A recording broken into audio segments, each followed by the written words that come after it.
পরিবহন মন্ত্রণালয়ের উপদেষ্টা হয়েছিলেন, তাকে সময়ে আমরা সংবর্ধনা দিব। ওনার জন্য আমরা সবসময় ফুলের মালা নিয়ে দাঁড়িয়ে থাকবো। কিন্তু দুর্ভাগ্য বিষয়, আওয়ামী লীগের আমাদের যেভাবে সিন্ডিকেট ছিল, সেখানে যে সময় অসাধু ব্যবসায়ীরা ছিল, সেগুলো এখনো কিন্তু বহাল তবিয়তে আছে। কোন সিন্ডিকেট ভাঙতে পারে নাই, বরং আরো সিন্ডিকেট বেড়ে চলছে।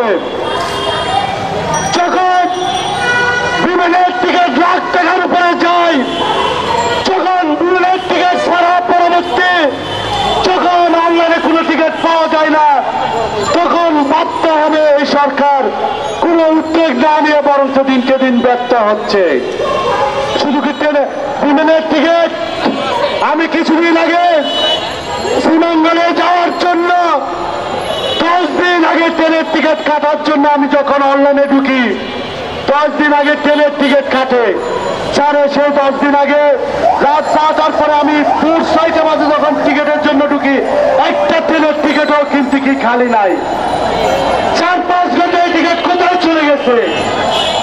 বাধ্য হবে আমরা অন্তর্বর্তীকালীন সরকারকে উদাত্ত আহ্বান করব, আমরা এই দেশের 90% জনগণের ম্যান্ডেট নিয়ে এই ক্ষমতার চেয়ারে বসেছেন। মেরুদণ্ড সোজা করে রাষ্ট্র পরিচালনা করেন, সিন্ডিকেট পাঠান, অসাধু ব্যবসায়ীদেরকে আপনারা আইনের আওতায় আনেন, আইন শৃঙ্খলিক পরিস্থিতি আপনারা নিয়ন্ত্রণে আনেন। এই দেশের 90% মানুষ আপনাদের পাশে আছে। আর যদি ব্যর্থ হন, এদেশের মানুষ আপনাদের ইতিহাসে আস্ত খুলে নিক্ষিপ্ত করবে। অতএব আপনাদেরকে বলবো, অনতিবিলম্বে এদেশের যারা রেমিটেন্স ফাইটার আছে, যারা অর্থনীতির টাকার সজল লাগে, যারা জুলাই গণঅভ্যুত্থানের সময়ে রেমিটেন্স বন্ধ করে এই সরকারের পতন ঘটিয়েছে,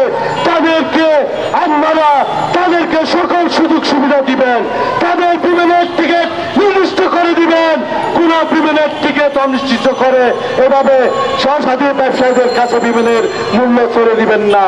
অতএব প্রবাসীরা বাঁচলে এদেশের অর্থনীতি বাঁচবে, প্রবাসীরা বাঁচলে এদেশের অর্থনৈতিক শাখা সচল থাকবে।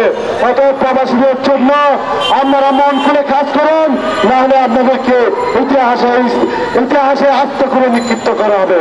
ধন্যবাদ জানিয়ে সবাই আমার বক্তব্য শেষ করলাম। আসসালামু আলাইকুম।